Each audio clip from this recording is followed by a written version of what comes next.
Hey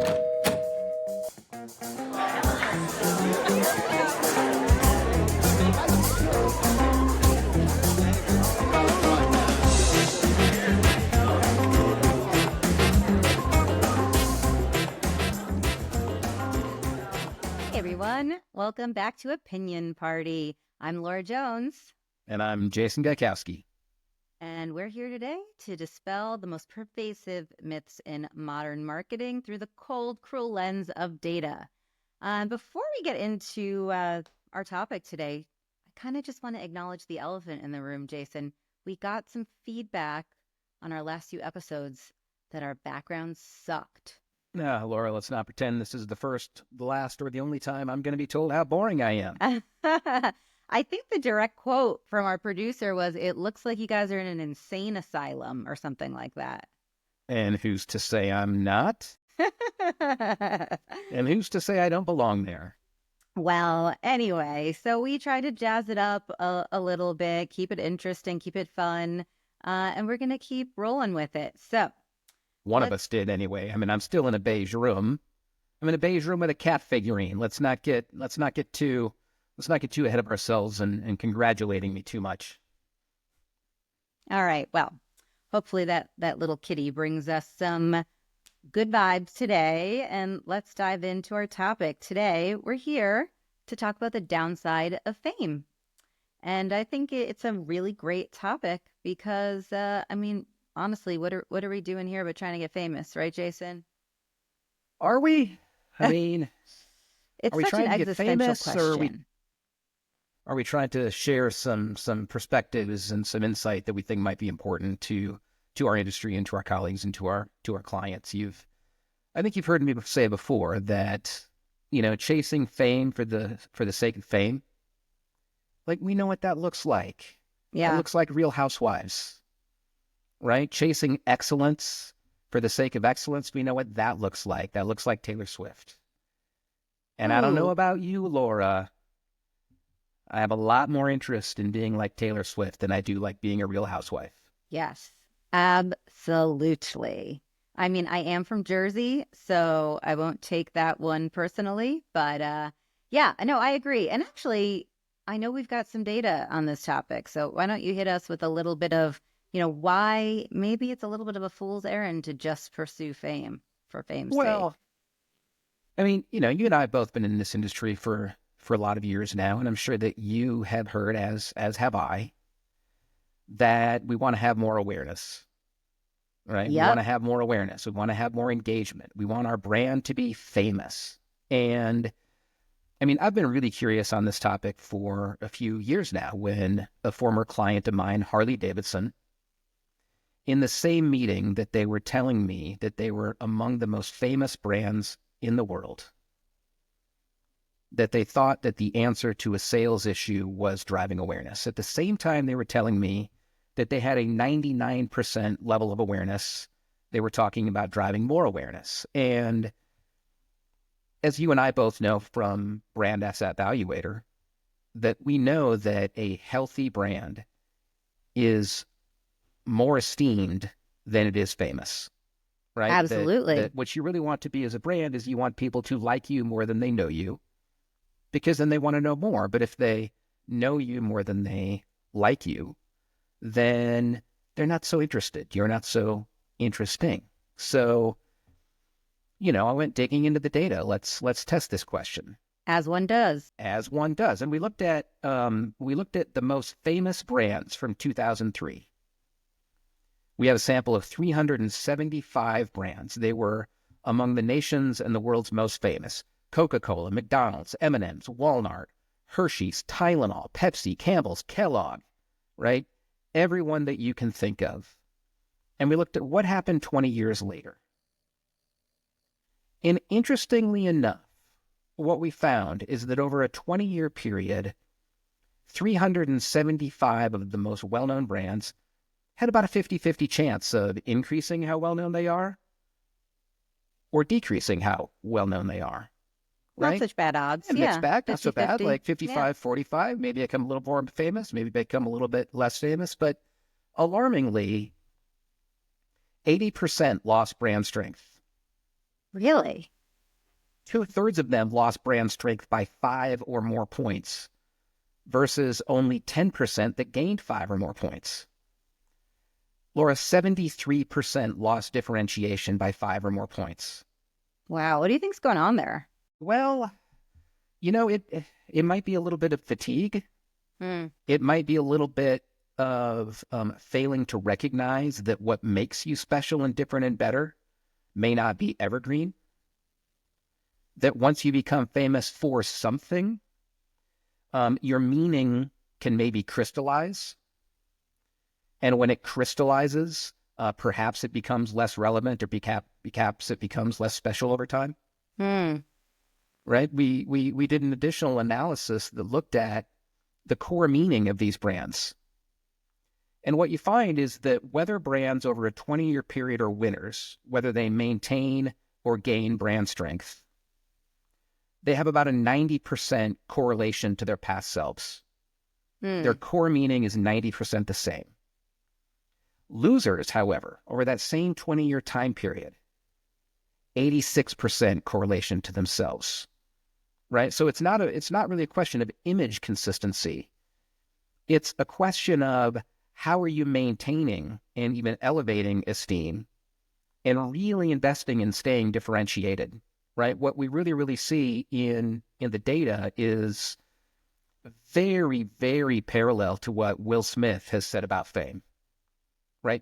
What was that? Becoming famous is great, right? And there's no doubt that brands that go from low levels of awareness to moderate levels of awareness to high levels of awareness, they do see that drives growth. Absolutely. Especially in the lower part of the curve, right? Single digit, Yeah, if unaided nobody awareness. knows about you, as more people know about you, more people buy you. It's fantastic, of course. Being famous, however, it's a mixed bag, right? You got a 50-50 shot at kind of maintaining your fame. But even if you maintain your fame, like you are at very real 80-75% risk of losing what made you special. Losing any amount of fame whatsoever is very, very painful. As Will Right. Smith would know. Yeah. Right. And so I think what we see is that fame has value, but a kind of blind faith in fame is overvalued. Mm. Right? That organizations would be much better served focusing on what makes you special, different, and better, and then let awareness, let recognition, let fame follow naturally, as opposed to saying, I need to drive awareness, I need to drive awareness, I need to drive awareness. Right? So I'm going to call this the Jason, Taylor Swift principle. I was going to say maybe she's onto something with this eras thing. I mean, I don't know. We Seems can't like, question the results. She's one of the most powerful brands in the world. And, with that, Laura, I think we've got a guest today. yeah, we do. Let's welcome in Jason Falls. Let's give him a second to come out from backstage. Come on in, Jason Falls, author of Winfluence, a book, host of a podcast also named Winfluence, University of Louisville professor of communications. I'm sure he's got a lot more accolades of which I am unfamiliar. Yeah, he's an award-winning strategist, an industry pundit, and he's here. He's here with us. Hey, Jason, welcome to Opinion Party. Thanks for Jason, the intro, welcome. Mom and Dad. How are you? We're doing great. We're in a double Jason situation here. Jason You can squared. call me Falls. Falls works just fine. Got it. Double Jason Jeopardy. Well, thank you for that, Jason. I've often had to battle other Jasons for custody of the name. And You're welcome to it. Well, I'm glad I didn't have to get my lawyers involved on that one. But Jason, yeah, welcome to Opinion Party. And tell us, let's just jump right in. Tell us a little bit about Winfluence. Such a great name, such a great principle. What does Winfluence and fame have to do with one another? So Winfluence is kind of the term that I came up for as I was, trying to build out strategies for clients with influencer marketing. And I kind of came up with a different concept, and Winfluence is just a slight variation on probably what people would typically think of as being strategically successful with influencer marketing. And I just felt like if you approach, influence marketing strategically, and you're really goal focused, and you do it what I would consider, if you do it right, do it well, do it very well, then you're winning. So you're winning with influence. And so it's just a clever way to put it together, put the two words together to make that make sense and be a different, brand. But ultimately what it comes down to, Winfluence to me is, again, being very strategic in your approach to using influencers and using influence. And I kind of delineate the difference between the two. There's influence marketing without the R, which is, in my definition, winfluencing. And then there's influencer marketing. And if you think about it, it's just one letter difference. But if you think about the difference, it's a very important delineation, because if you're focused on influencers, you're focused on the celebrity, you're focused on the person.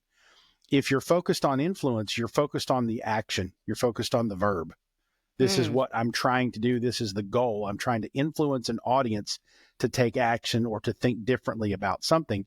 And that's ultimately what you're trying to accomplish. We're not trying to accomplish influencers. We're trying to accomplish influence as a brand. And so even though it's just a semantic difference, it changes the way you think about all the decisions that you make, everything from what your goal is going to be to the types of content creators you're going to work with to how you're going to measure success. It just changes the filter with which you see everything. It makes you think a little bit more smarter strategically when you're engaging influencers or other people of influence to help you move your marketing and communications goals forward. Yeah, absolutely. That's fascinating. And it sounds a lot like what Jason and I were talking about at the jump, which is, which pillar of that whole equity puzzle are you really focusing on? Are you focusing on that awareness, that becoming famous? Are you focused on the influencer for influencer's sake, the person, much like the brand? Or are you actually putting the time and the effort to define the story, the call to action? It sounds like the meaningfulness of the actual engagement. And that sounds like what Winfluence is all about. Very cool. So a little bit, I loved the etymology of the word Winfluence. Can you give us a little bit of the background of the setting of what you were seeing happening in the influencer space, in the online marketing space, that really had that light bulb moment for you that was like, oh, there's something else going on here? Sure. So, I was, at the time when I sort of came up with these concepts, I was working at an advertising agency, and I've gone back and forth from consulting role to ad agency, worked at a couple of brands as well in the course of my career. But I was working at an agency, and we were talking about creative ways to incorporate influencers into what we were doing. And everywhere that I went, if I interviewed someone on my podcast, or if I went to a conference and people were talking about influencers, every single person, regardless of how big of a brand they were, or how big of an agency were, or how much money they, spent or made, or what experience they had, everybody was saying, we want to go find people with big audiences and we want to pay them to talk about our product. And that's the elementary core of what influencer marketing has been about for, decades. But I kept thinking, yeah, but the influencer is not the important piece. It's actually what you're getting. You're trying to persuade an audience to take action. Mm-hmm. And that could be through an online content creator with a lot of followers, but it could also be through traditional media, or it also could be through community relations. And the example that I kind of came up with, I was actually driving by about 2 miles from my house. There's a parent-teacher store. And so it's an educational supply store mostly for homeschool parents and maybe teachers and administrators at elementary schools and whatnot. They have, supplies that you buy for your classroom. I'm obviously not a teacher, so I don't really know what they love sell. Those stores. I love stationery, but exactly. I digress. I'm driving by this store and I think about, okay, and actually I had seen a local interview on television with the owner of that store. And they were doing some sort of PR push interview with the local TV to get people to come into their store. And I thought, how does this location use influence marketing? And I thought it doesn't make any sense for them to go out and find an Instagrammer with 500,000 followers, because this is a single location in Louisville, Kentucky of a franchise business. And that 500,000 follower Instagrammer might have 0.002% of their audience is going to be within 50 miles of this store. Makes absolutely no sense. However, it doesn't mean they can't use influence marketing. They just don't need to be using these big influencers. They can certainly look at local influencers, but why don't they think about influence instead of influencers? Why don't they reach out to the president of the local PTA groups? Why don't they reach out to whoever is the person who is the sort of regional person who gets all the homeschool parents together for events? Why don't they reach out to youth sports coaches, right? Those are people who are talking to every day, talking to parents, teachers, educators in this area. Those are that particular store's influencers, if you're thinking about it as influence marketing, not just social media people who have lots of followers. And so as I started to kind of circulate these ideas through the agency I was working at the time, as Cornet in Lexington, Kentucky, we actually had a client that came to us and said, we want to drive a bunch of people to watch the video that we're going to post on Facebook. This was several years ago. That is going to launch this campaign for us. And it was important for them to drive a lot of views to this video. And so I said, well, we're going to use influence marketing. We're going to find the online social media influencers in and around Lexington, Kentucky, that we can engage and maybe pay if we have to, but get them involved to help them promote going and watching this video. But we're also going to think about influence marketing. We're going to think about, let's get the mayor involved. Let's get the president of the Urban League involved. Let's get the music director at the local Presbyterian church who's really active in the art scene and touches a lot of people. Let's get a pediatric dentist involved who talks to parents every day. This was for a healthcare brand. And so ultimately, the population of Lexington, Kentucky is about 300,000 people. We drove almost 900,000 views of the video in the first month because we didn't think, let's just get the head coach at the University of Kentucky basketball team to do it and hope that it works. We said, let's find all of these pockets of influence and tap into a much broader audience so that at least we were reaching more people. If not, we were reaching more people over and over. And so that's kind of the difference. It just magnifies and amplifies what you're trying to do. So there's so much I love about what you're talking about, Jason Pauls, not the least of which is anytime that you can create a small difference with an enormous distinction.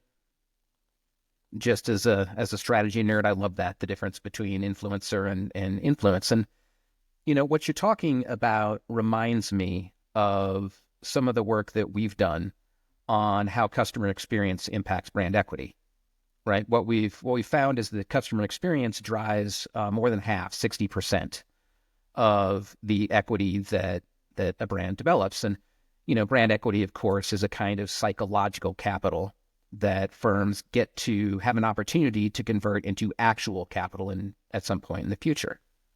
And in our work in customer experience, one of the questions that we frequently focus on is, are you investing in trying to help people pursue their agenda, or are you investing in trying to get people to pursue your agenda, right? And you correct me, you tell me where I'm off base, but it feels like the local teacher, the local influence, really is about helping people in that community to make decisions about what to buy, versus a celebrity that's just trying to get people, right, to do what the brand wants them to do. Am I off base there? Tell me. No, you're not off base at all. I really love that distinction. And if you really drill down and think about it, if you go back to, 20 years ago when we were talking about brands tiptoeing into this cesspool called social media, it was the same kind of thing, right? It was like, hey, if you just try to be useful and be helpful to your audience, you'll succeed here.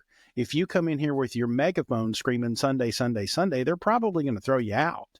And the brands that have succeeded with social media have the same sort of DNA as the brands that have succeeded with social media influencers or influence marketing.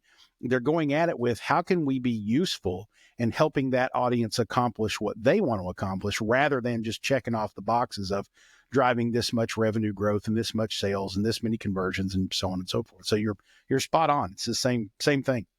Yeah, that actually just made me really nostalgic. Maybe not nostalgic, maybe a little bit frightened about the same time period where people would just come to us at the agency and say, we want to go viral, right? To me, that was always just a prime example of we want to be famous for fame's sake. We don't really even know, nor are we going to put the amount of effort in to understand why that's going to connect, what's going to work, why people should even be just want this to go viral. And, so much has evolved since that time. But I do think we still see a lot of examples of, the influencer piece of that. And yeah, what are some of the most, pervasive examples of where, an influencer brand is just really kind of connecting in the wrong way? Well, I mean, in the wrong way, it happens every day. All you got to do is, look for hashtag sponsored or hashtag ad anywhere on Instagram or TikTok, and you're going to see a bunch of influencers who probably have absolutely no connection to a brand whatsoever. And they say, this is sponsored by so-and-so, or they'll, say, hey, I want to give a big shout out to this company for giving me this free thing. And they kind of fumble around with it, describing what the product is, or you can tell they're reading a script and checking the boxes of all the marketing speak and the, unique selling propositions and all that stuff that we talk about behind the scenes, rather than seeing a content creator who creates a piece of content that is ultimately interesting, entertaining, and useful to the audience.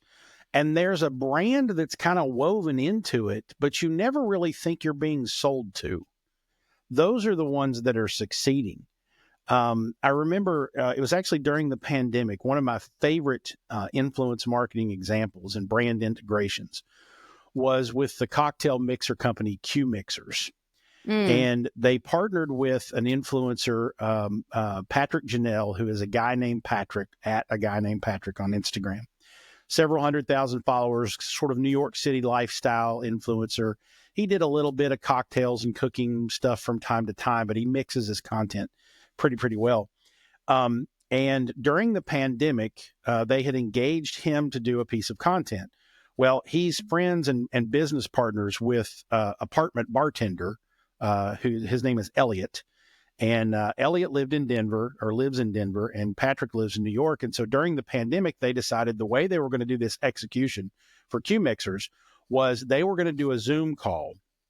And then they were going to have their production team basically kind of over the shoulder point of view, filming these two guys having a conversation via Zoom. And the conversation was, how are you dealing with the pandemic? And what's your, I think at one point, Patrick said, everybody out there wants to know, Elliot, are you single? Right. They had this like really just cool, fun conversation between two friends. And in the middle of it, Patrick's like, well, you're the apartment bartender. What's your favorite, cocktail? And here's my favorite. Well, how do you make it? Well, I use Q Mixers because they have fresh stuff and da-da-da-da-da. And so they had this conversation. The brand was intermingled in there. It was fun. It was engaging. Very creative way to attack, creating content during the pandemic because they couldn't be in the same room together. And ultimately, it was just one of my favorite examples because you watch this and yeah, it's got the, hashtag sponsored or hashtag ad or, Q Mixers brand collaboration or whatever, but you're actually engaged in the conversation, watching these two guys have a conversation and being friends. And it's really inviting and engaging without you ever thinking about the brand. The brand's there, the talking points get made, but it gets made in a way that you come right thinking, Q Mixers, I got to remember that, right? That sounds like a good idea. I'll pick some of those up when I go to the store next time. But you were really coming away from it, entertained by the content. And so there's a lot of bad out there, but the good does shine through when you see it. You don't always notice it at first, but then you go, wait a minute, did I just watch a sponsored post? Holy crap, that was really good. Yeah, and a little bit of behind the scenes, right? As an agency guy and as a consultant who's been on maybe the brief side of that or the brand side of that, how does that magic happen? What direction or kind of advice or inspo can we give to our brand marketers out there to make the magic happen? So I think the magic always comes from your choice of creator. Because what brands don't often realize is the way to make magic happen is for the brand to get the hell out of the way. Let the content creator figure out how they're going to connect with their audience in a meaningful way that is going to help communicate the message. Stay out of the way, get the requirements, get your legal team and whatnot to just sit in the corner and be quiet for a little while, and just give the brief to the creator and say, we want you to communicate this message, but we know that you know your audience better than we do. And you know how to create content that engages them better than we do. So we just want you to do that. Now, what that requires, though, is on the front end, you got to do a lot of digging and a lot of research and a lot of content review to be able to find the Patrick Janelles of the world and go, this guy knows how to do this. He knows how to create compelling social media content that really engages and connects with their audience. If you're looking at someone's feed and you watch 3 or 4 things and realize, hey, he mentioned 3 or 4 products and I didn't even realize he was mentioning the products. That's a lot different than this post is sponsored by so-and-so, buy this thing, right? That's a whole different reaction. So you got to do a lot more research to be able to identify the right creators on the front end and then let them do the creating, stay out of their way. Yeah, that's really good advice. Do you think the rise of, what we can call influencer culture, and I see actually back to this education example, our superintendent in our school district here gave a presentation about how what kids wanted to be when they grew up has kind of shifted from the time that he's been a superintendent. And it used to be, that they'd want to be more of the traditional kind of either doctor or astronaut, and now people are saying they want to be YouTubers, right? Yeah. And so how has the rise of this influencer culture kind of maybe complicated that whole dynamic of brands and fame and integrity, and kind of what can we do about that? I love the fact that you use the word integrity, because that's probably the one thing that's been destroyed more than anything else. What has happened here is social media, which is, the avenue with which these channels have been created, the Instagrams, the TikToks, the YouTubes, etc. Social media democratized media. It made everybody a publisher. Unfortunately, most people have become publishers. And I say unfortunately because 99% of people don't know how to be publishers. They don't know how to create compelling content that engages an audience over time. Most of the content you see out there on social media is crap, because these people don't know what they're doing. But they're also using it for different reasons than just becoming famous. Some people log on to social media and just use it as a daily journal or, follow their family and friends, and they don't care about all this brand influencer stuff.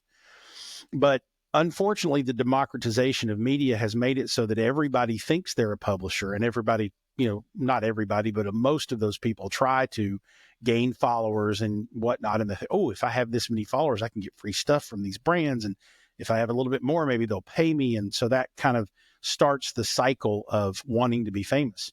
Unfortunately, part of the influencer lifestyle is to mislead people into thinking that you have a fabulous lifestyle. The truth of it is the vast majority of influencers are making less than 30 or 40 grand a year doing it. They have full-time jobs doing something else to pay the bills. They're acting like they have this fabulous lifestyle, but they really don't. And they're doing a lot of content for product exchanges and things like that, hoping to build to a point where they are making enough money to do only that for a living. And it's unfortunately, I think, having a negative effect on younger generations of people who see that and think, ooh, I want to live that fabulous lifestyle. And it's really not that fabulous a lifestyle. It's hard work to do what these content creators do. The select few that make $100,000 a year or more doing it, you're talking probably 0.1% of everybody out there trying. It's just like being a famous actor or actress or singer, songwriter, or, a sports star. 0.1% of everybody who tries actually makes it. And I think that's true. Maybe the percentages are a little different in influencer marketing because the democratization of media gives more people a chance to do it than professional sports and things like that. But at the same time, it's hard work to sustain and do this on a consistent basis. And I mean, you guys know, because you're around the media, you're around professional content creators from traditional media. It's hard work to get an audience, much less maintain it. And so I think the problems with the future generations, is there's going to be far too many people thinking this is the career path for me, and they're going to be rudely hit in the face with, oh man, this is really hard work. This isn't an easy lifestyle where I get to jet set to Bali on some brand's dime every 2 weeks. It's actually learning how to grab an audience, compel an audience, keep their attention, and keep doing it over and over and over again so that you can maintain that revenue stream of brands coming to you. Yeah. And I think that, I think you make an important point. And I think in that important point, there's a pretty important lesson that we can see both in the data and in the world, lesson for aspiring creators and for brands alike, right? Which is metrics often create a kind of perverse incentive, right? Like, one of the most common metrics that I hear bandied about, and again, it's one of those things that it's taken as gospel, right? There's sort of an unquestioned belief that what you want to do is to maximize engagement, right? Now, I want to pause on that for a minute. Maximize engagement. There's a natural experiment in the world. We know exactly what content businesses look like when they seek to maximize engagement. That's called clickbait, right? We know what it looks like. Mm-hmm. We know, due to some unfortunate quirks in human psychology, that content that creates fear, content that is salacious, content and ideas that are extreme will in fact maximize engagement, right? But so often that comes at the expense of quality, right? And this kind of ties back, I think, to what are some of the dangers of pursuing fame for the sake of pursuing fame, as opposed to pursuing excellence in a craft, right? Excellence in comedy, excellence in infotainment, right? I've got a good buddy of mine. He is a legit expert in the world of cycling, right? He is low-key famous in the world of cycling. And he is like, I am not an influencer. I am an expert, right? And the credibility and the reputation impact by having that pursuit of excellence rather than pursuit of engagement. Like, I see that in the data of individual influencers, and I certainly see it in the data as it pertains to brands. Sure. There's a great, and this is a fun way to transition into advice for brands out there. I happen to have a client in the appliance space, and there is a appliance company and store, a retailer that sells. I think they have several locations. I think they might actually, Laura, be in your area. It's called Yale Appliances. And I think they're New Jersey, Boston, Connecticut, somewhere up in that, general vicinity, Northeast. And they decided several years ago, we're going to take our subject matter experts within our company, and we're going to put them on YouTube and other social media channels talking about the appliances. And here's the difference between, a top load and a front load washer, and what's good about one and bad about the other. And here's how this brand compares to that brand. And over the course of the last few years, there's 2 or 3 gentlemen in the business who have become kind of these industry thought leaders in the appliance space. And they work at a retail store. They sell appliances. That's what they do for a living. But everybody in the industry, including the brands, are like, we got to get on these guys' good side, because they're creating videos that are driving 65, 85, 150,000 views on YouTube when they say, let's compare the Samsung X to the LG Y. And now all of a sudden, people who are going and shopping, doing their research online, are coming across Yale Appliance videos. Those people may never purchase from Yale Appliance, but I'll guarantee you that Yale wouldn't be doing it as long as they've been doing it if it didn't mean they were getting good business out of this. But what people are doing is they're going and basically what's happened is the brand has become an influencer. The business has become an influencer in the category and in the space. And I can promise you, if you contact a marketing manager at any of the major appliance companies, I can certainly attest to it with my client, But with all the other ones, they know exactly who Yale Appliances is. And they make sure that everything they do, someone calls and holds Yale Appliances' hands to introduce new products to them and whatnot, not necessarily because they want Yale Appliance to sell those appliances on their showroom floors. It's because they're going to turn around and create content on YouTube for it that hundreds of thousands of people are going to see. And so when you think about influence, the Yale Appliances YouTube channel is not considered an influencer. It's considered a brand, but they have far more influence than 99% of the people who are trying to be appliance influencers on the internet. And that is your business model moving forward as influence marketing evolves and becomes more and more impactful to consumers as they're making buying decisions. Yeah, Jason, Falls, I love how you've connected, and Jason, the concepts of excellence, expertise, and influence. And it does seem like those three things, or at least are the recipe for success, if not inexplicably linked, inextricably linked. I wonder about the relationship in between fame and innovation. Is too much fame a detriment to innovation, do you think? I would say yes in general. Although I will say this from the influence marketing perspective, there's still value to fame. You know, if you want 50 million people to know about your product by Monday, you take out an ad in the Super Bowl and hope the Super Bowl's on Sunday, right? So the sheer size and reach and volume of the message sometimes matters. If you have a style, fashion, or beauty product, and it is imperative for you to sell tens of thousands of units by the end of next week, then one of the Kardashians should be on your shoppers list for influence marketing, because when they post about a lipstick or an eyeshadow or a pair of shoes or whatever, a bunch of people go out and buy it, right? So there's merit to these high volume celebrity influencers for one thing or another.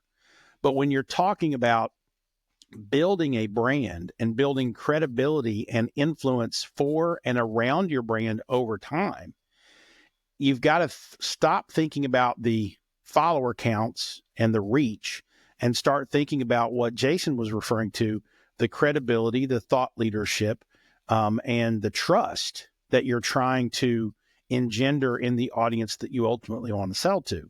And if you triangulate third-party influential people, whether they're influencers or not, doesn't matter, if they have true influence over the audience you're trying to reach, and they are reinforcing the message that you are a trustworthy, reliable brand, product, service, thought leader, and then you're also proving that through the content that you're creating and the things that you're doing with and for your customers and your clientele, then long-term, you're going to be far more successful than anybody who's able to do sponsored posts with one celebrity or another. Yeah, absolutely. well, and certainly we can see in the data that the most well-known brands really, really struggle to hold on to differentiation, right? And we know that innovation is one of the most substantial contributors to differentiation, right? That's how brands grow. That's how they remain evergreen. That's how they maintain relevance. That's how they maintain esteem in the marketplace over time. And so, we found that what you are known for is far more important than whether you are known for it. Absolutely. And that, there's no doubt you need to be sufficiently well known to prosper as a business. But there does seem to be a tipping point where that fame becomes more of a burden than a benefit, right? Like you get locked into being known for a specific thing, which begins to limit optionality, right? It begins to limit the amount of choices that you are willing or are even allowed to make, right? Based on both consumer markets as well as on stakeholder markets. Yeah, I mean, you can look at dozens of examples of that. BlackBerry, Blockbuster. Right. They were well-known brands, but yeah, they didn't innovate.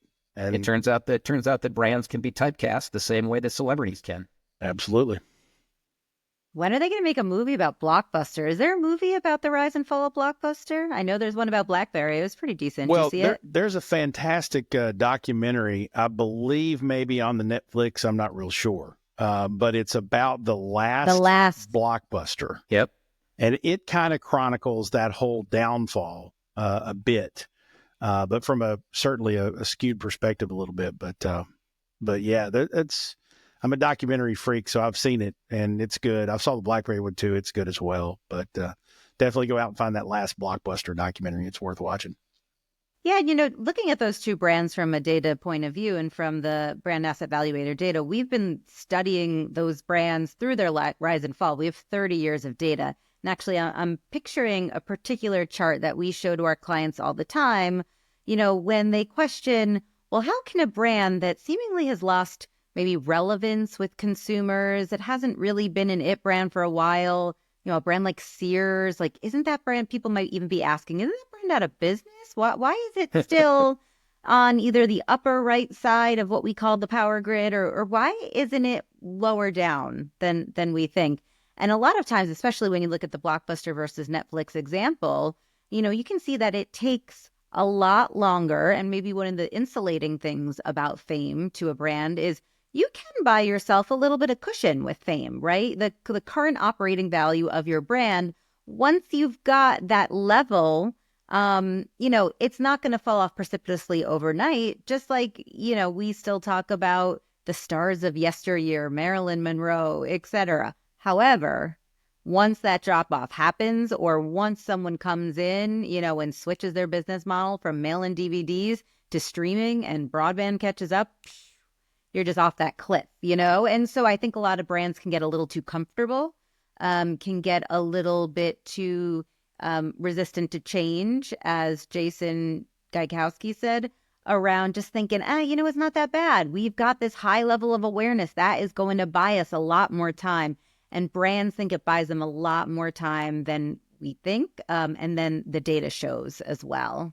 Yeah. I think a couple of other examples when you're thinking about brands that, maybe thought they could bide some time and they didn't have enough time, to stay relevant. You think of the Doc Martens of the world, the Pabst Blue Ribbons of the world, the brands that disappeared seemingly for a while and then came back. They came back because they basically, figured out we need to become cool again. How do we become cool again? Because Doc Martens didn't really change. Pabst Blue Ribbon didn't really change. They just found a different audience to talk to and reframed their, unique selling proposition to that audience in an interesting way. The PBR example is really more of a word of mouth marketing example where the brand started to, reintroduce or introduce for the first time the brand to a younger, sort of off the beaten path, kind of, leather chains, dive bar audience. And all of a sudden, PBR over the course of a couple of years became cool again because they found a different audience to talk to than they were talking to 20 years before. Doc Martens was kind of the same way. All of these brands that kind of lost their way a little bit, figured out, okay, if we're not going to innovate and do something new and different, then we've got to find a different audience to talk to in a different way. And then you can do it. But at the same time, I would argue that PBR today probably needs to figure out ways to innovate or do something a little different because they're just becoming another beer that people drink as opposed to the hipster beer that people drink. So yeah, I call that the Travolta strategy, right? That's a good way to look at it. Look, you can be peak fame and you can absolutely reinvent yourself, but you have to almost go dark for maybe a generation or so, right? And there's no doubt that younger generations on about 20-year cycles actually love to rediscover something that was kind of cool,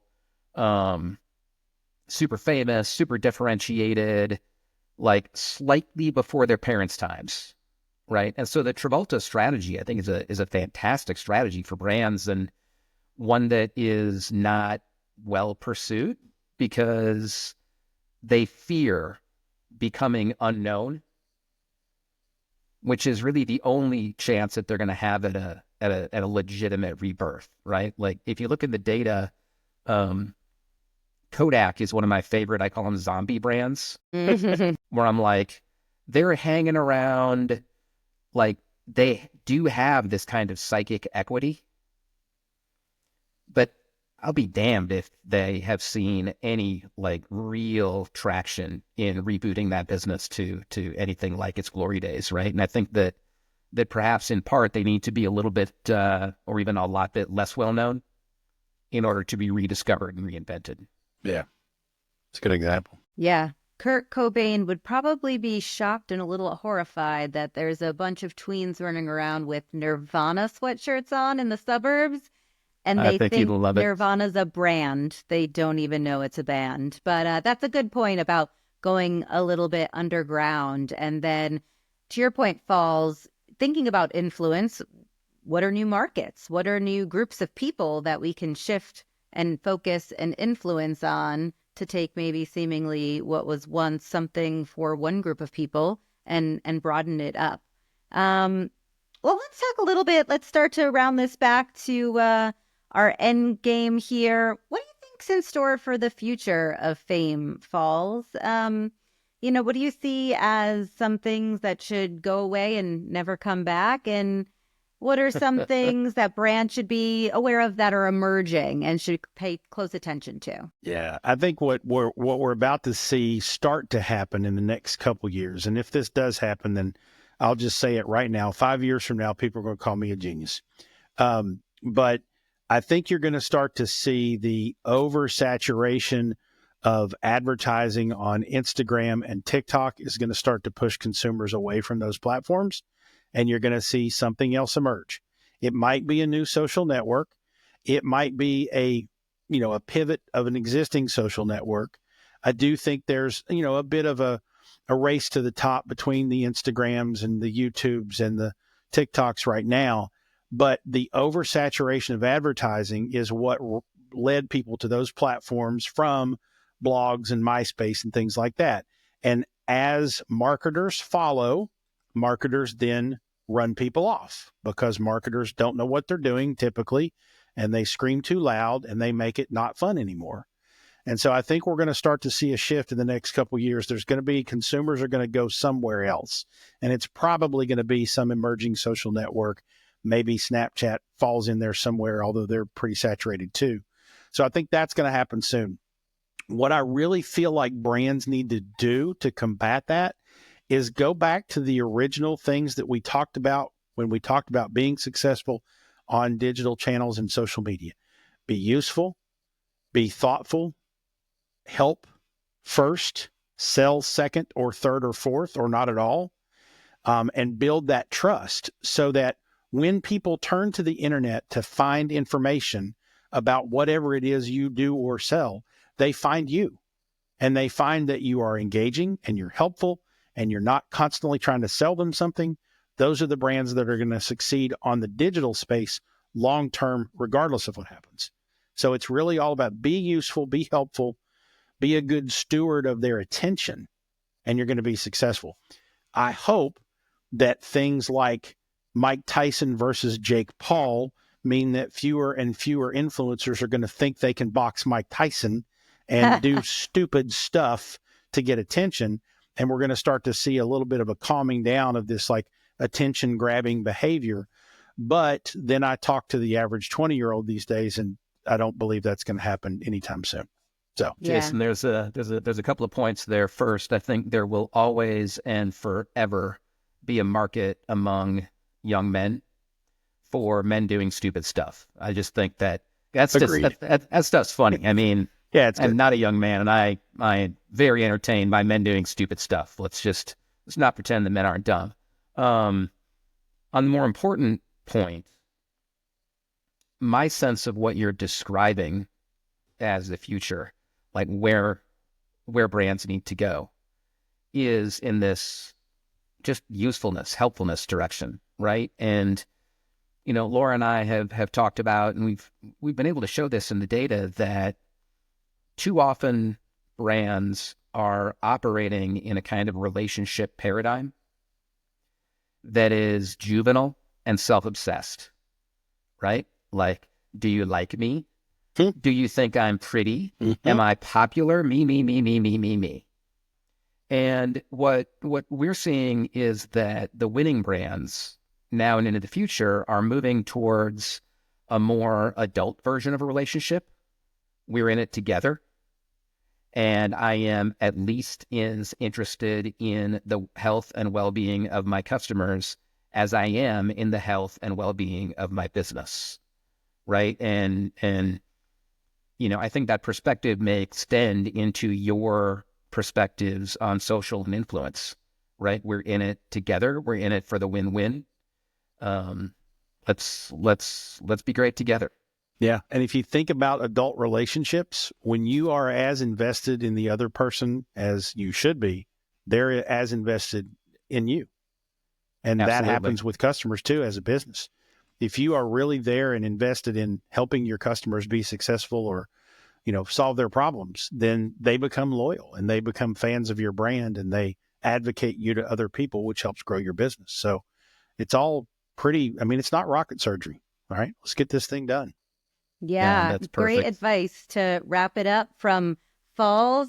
Don't overstay your welcome at the party, brands. And Jason, don't be whiny.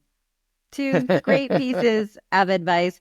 And to kind of wrap it up, this just reminds me of just been devouring Ina Garten's memoir, Be Ready When the Luck Happens. And one of the best relationship pieces of advice that she gives with her 50-plus year marriage to her lovely husband, Jeffrey Garten, is both parties in the relationship have to feel like they're the one that's getting the better end of the deal. And so that's probably really great advice for brands and marketers as well. Jason Falls, thank you so much for joining us today on Opinion Party. I'm going to throw it over to you one last time. Where can people find you? And if there's any influence you want to sprinkle on us, how can we help to influence anything that's going on in your world? Thank you very much, Laura and Jason, for having me. I've always loved talking to you guys. I'm Jason Falls everywhere. If I'm not Jason Falls, I'm the Jason Falls, which I think is just mostly on TikTok. I talk a lot about music these days, marketing a little bit less, but I'm always available and happy to help. Just shoot me a message wherever you can find me, and I'm happy to chime in and answer if I can help you. That's fantastic. Thanks so much for joining us at the party. All right. Well, that was so fun, Jason. It was I great. always love a good opportunity to talk about Taylor Swift and fame and help some marketers make some good decisions. Any last thoughts to kind of close us off? I don't know. Do you think Taylor's going to join us at the party? We'll see. I don't know. Ina got to Probably not. No. play beer pong with her, apparently. Probably can't get Travis Kelce either. Maybe if we see him on the runway outside that. You can. Nobody's returning my calls. Man.